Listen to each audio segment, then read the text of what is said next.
मुंबई की गलियों में, चौराहों में, हर नुक्कड़ पर जुर्म फैला हुआ है।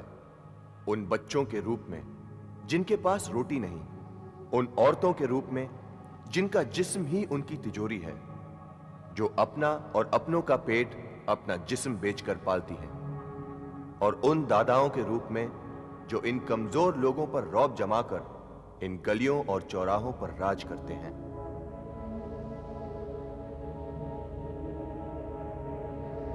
बड़ी बदबू आ रही है।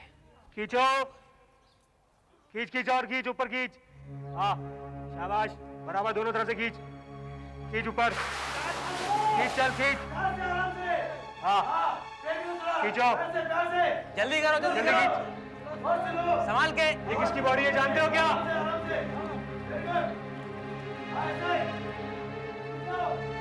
मिलकर ये लोगों को हटाओ यहाँ से। ए चला। हाँ, दूसरी बॉडी भी लाओ इधर। भागिए ना, चलो। और ये चलो, भागिए ना। बॉडीज को पोस्टमार्टम के लिए भिजवाने का इंतजाम चलो, करो। भागिए ना। लाशों को पानी से निकाला गया और पोस्टमार्टम के लिए भेज दिया गया। दोनों लाशें मर्दों की थीं और दोनों पर लड़ाई के निशान थे। लाशों को पहचानना मुमकिन नहीं था।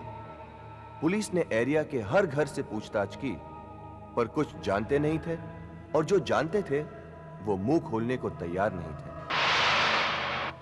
अरे कानवेलकर, पूरी बस्ती में एक ही चीज खोली है जिसमें ताला लगेला। चल बाजू में पूछते हैं। आजा चल। आवाज दे। अरे क्या है? अरे ताई, ये बाजू वाली खुली किसकी? बाजू वाली हाँ, मेरी है। क्यों? वो मतलब ये था कि यहाँ पे इस खोली में कौन रहता है? अरे एक छोकरी रहती है, एक हफ्ता हुआ किधर गई थी, पर मालूम नहीं किधर गई। क्यों? ताई तेरे को मालूम है क्या इस बस्ती में 2 खून हो गए? हाँ मालूम है। किसका खून हुआ है? अब वो तो तेरे को मालूम होगा ना। ताई इन 4-5 दिनों में कोई लड़ाई, कोई झगड़ा, कोई मारपीट किसी से हुआ है क्या? अरे हाँ हुआ था ना, हुआ था बाबा। वो उधर खोली वाली शांता बाई है ना, हरामी पानी नहीं भरने देती थी मेरे को नल से, पर वो तो अभी जिंदा है ना। काय को मेरे पीछे पड़ गया तुम लोग? पुलिस को कहीं से कोई सुराग नहीं मिल पा रहा था। कोई नहीं जानता था कि वो लाशें किसकी हैं। साहब बड़ा झंझट है। मुझे तो इस केस में कुछ समझ में नहीं आ रहा साहब। ना कोई गवाह है, ना कोई सबूत, और लाशें किसकी है ये भी नहीं मालूम पड़ रहा है। और तो और साहब, इस बस्ती से कोई लापता है ऐसा भी नहीं है।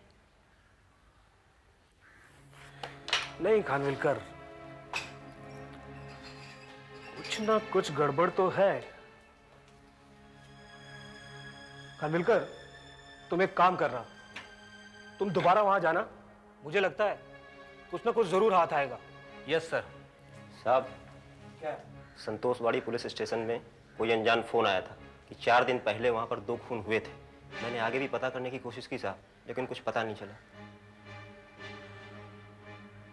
साहब मुझे ऐसा लगता है कि उस फोन का संबंध कहीं उन लाशों से तो नहीं है। हो भी सकता है।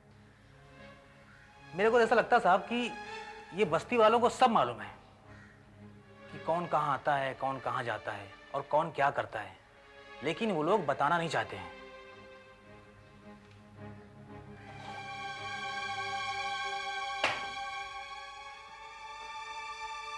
कोई बात नहीं खानविलकर, अपन कोशिश करते रहेंगे। कुछ मिला तो मिला, नहीं तो फाइल बंद। लोगों के बंद मुंह ने पुलिस को भी इतना कमजोर बना दिया कि उनके पास फाइलें बंद करने के अलावा और कोई चारा नहीं रहा। पर अगले ही दिन किसी ने अपना बंद मुंह खोलने का फैसला किया। क्या है भाई, कौन मांगता है? मेरे को इंस्पेक्टर साहब से मिलने का है। आ जाओ।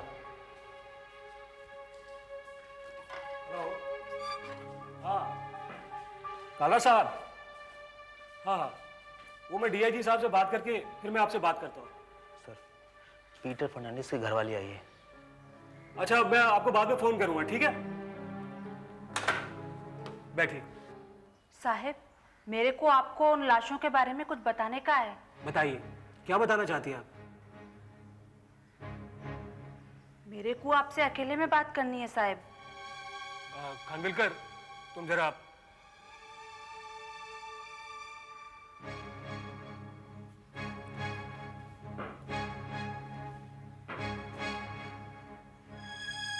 जी हाँ, बताइए क्या बताना चाहती हैं आप?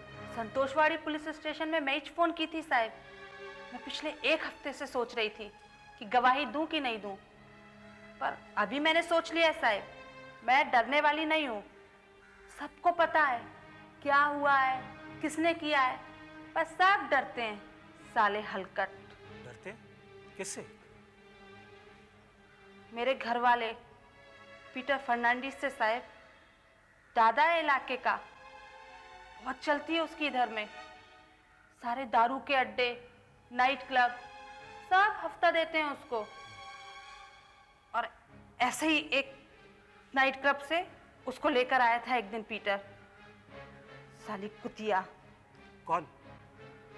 जयश्री नाचती थी क्लब में।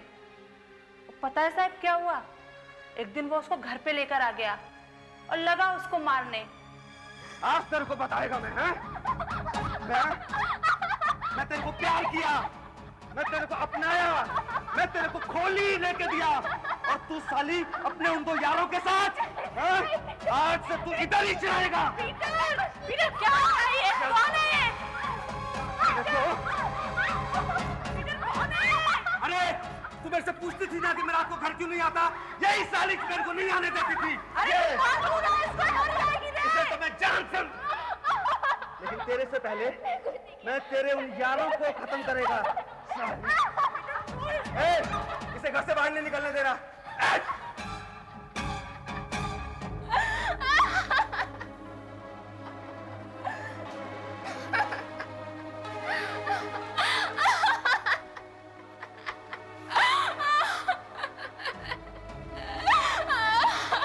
देख लिया तूने दूसरे के मर्द के साथ रहने का नतीजा? मैं नफरत करती थी उससे साहब, पर पीटर उसको इतनी बुरी तरह मार रहा था कि मैं बर्दाश्त नहीं कर पाई। मैंने बहुत बर्दाश्त किया साहब। मेरे से शादी बना के भी पीटर रोज रात को अलग अलग औरतों के साथ रहता था साहब। और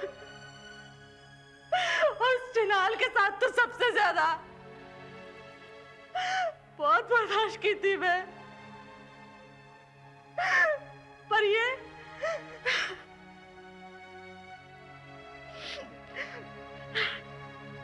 अच्छा, फिर उसके बाद क्या हुआ?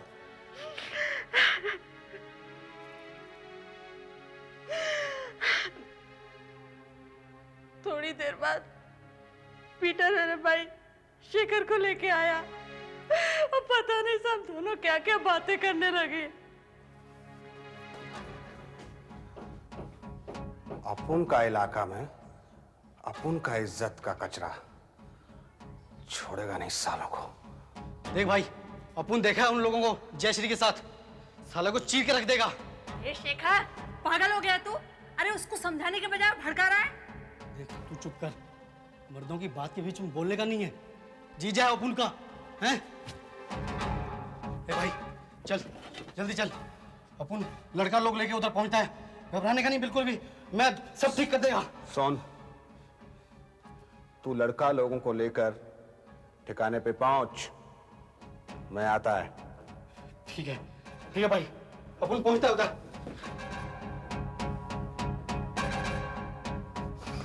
पीटर मेरी बात सुन तू।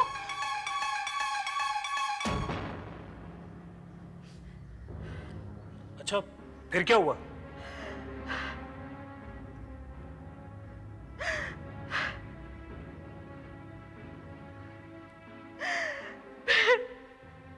फिर उन दोनों ने पूरी तैयारी कर ली साहब, और रात को जब वो लौटे तो ए पीटर क्या किया तूने उन लोगों के साथ? ए शेखर पता नहीं कौन कैसा है। ए पीटर मुझे बताना क्या किया तूने उनके साथ? ए भाई मुझे बताना क्या हुआ? शेखर मुझे बताना। पीटर मुझे बताना क्या किया उनके साथ? पीटर तू चुप रहेगी कि तेरे को भी ऊपर जाने का है? बचपन से ही मैंने मारकाट देखी है साहब। 4 बरस की थी तो मेरे बाबा ने मेरी आंखों के सामने पहला खून किया। रोई तो थप्पड़ मार के कहने लगे, ए मर्द लोगों के काम के आगे रोने का नहीं। भाई भी वैसा ही, पति मिला तो वो भी वैसा ही, अपनी तो सारी जिंदगी वैसा ही। उस रात मैंने बहुत सोचा साहब, ये भी कोई जिंदगी है? गए और मार डाला किसी को भी, कल को कोई आएगा और तुमको भी खलास कर डालेगा। मैं थक गई हूँ ऐसी जिंदगी जीते जीते साहब। पर उस दिन मेरे को लगा ना मेरा पति मेरा है, ना मेरा भाई मेरा है, ये लोग सिर्फ मर्द हैं, और इनके लिए मर्दानगी का मतलब है कि तलवार उठाओ और मार दो किसी को भी। बस अब और नहीं साहब, पकड़ लो इन लोगों को, डाल दो इन लोगों को जेल में, और नहीं साहब। लीला के बयान को मद्देनजर रखते हुए पुलिस ने पीटर और शेखर को गिरफ्तार किया। उनके पास से हथियार भी बरामद हुए। पूछताछ करने पर पीटर और शेखर ने कुछ नहीं बताया। आखिर पुलिस ने जयश्री से पूछताछ की। साहब, मैं एक नाइट क्लब में काम करती थी। पीटर ने मेरे को एक खोली देके रखी थी। साहब, वो ज्यादातर मेरे पास ही रहता था। एक दिन मेरी मुलाकात बार में फरदीन और बंटिया से हुई। वो पुलिस से भाग रहे थे, इसलिए मैं उन लोगों को अपने साथ अपनी खोली में ले गई।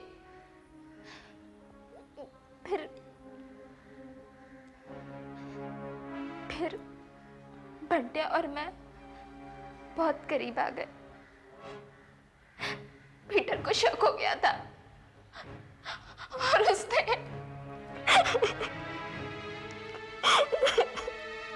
रात तुमने कत्ल होते हुए देखा? नहीं साहब, मैंने कोई कत्ल होते हुए नहीं देखा। पहले पीटर मेरे को खोली में लेकर गया, उसने मुझे बहुत मारा पीटा। उसने मुझे बहुत बेदर्दी से मारा साहब। अच्छा, और क्या जानते हो उनके बारे में? उसके बाद वो अपने आदमी लोगों को ले जाकर उसने उन दोनों को खत्म कर दिया। पूरी कहानी खुल चुकी थी, पर पुलिस को अब भी किसी चश्मदीद गवाह की जरूरत थी। पुलिस ने कोशिश की, पर कोई गवाह नहीं मिला। पर धीरे धीरे बस्ती में यह बात फैली कि पीटर की पत्नी लीला ने जाकर पुलिस में रिपोर्ट की है, और इस खबर ने इन कमजोर लोगों को कुछ हिम्मत दी। आगे आने वाले लोगों में सबसे पहले थी मल्लू ताई। वो उसी की खोली थी जिसमें जयश्री रहती थी और जिसकी पूछताछ पुलिस पहले भी कर चुकी थी। नमस्ते साहिब। बैठिए।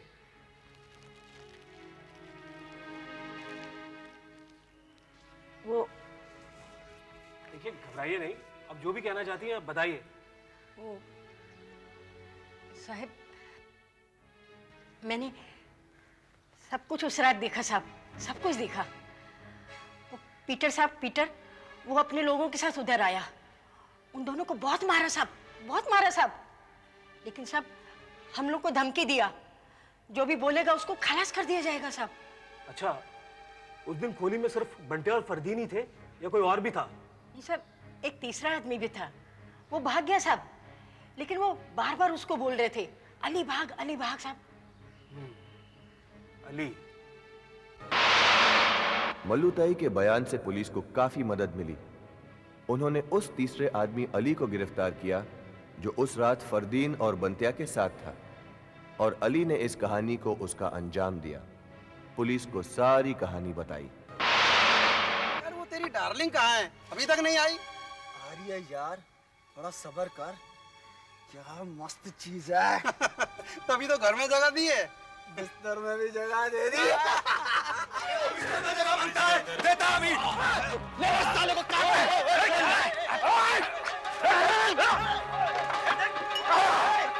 बिस्तर में जगह चाहिए तेरे को, हमेशा के लिए सुलाता तेरे को।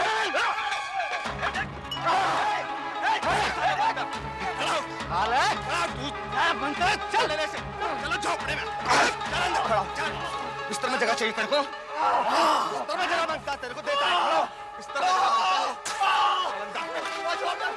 अंदर चल चल अंदर ऐसे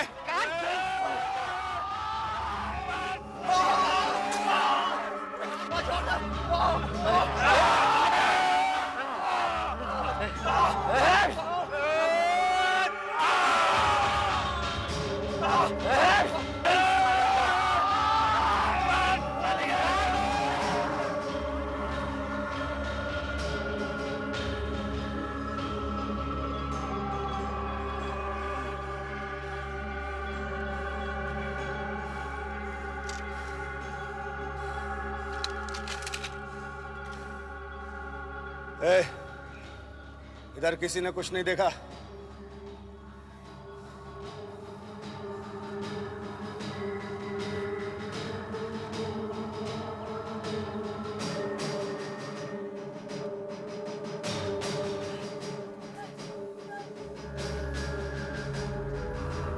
पीटर और शेखर को गिरफ्तार किया गया और उन पर अदालत में मुकदमा चला।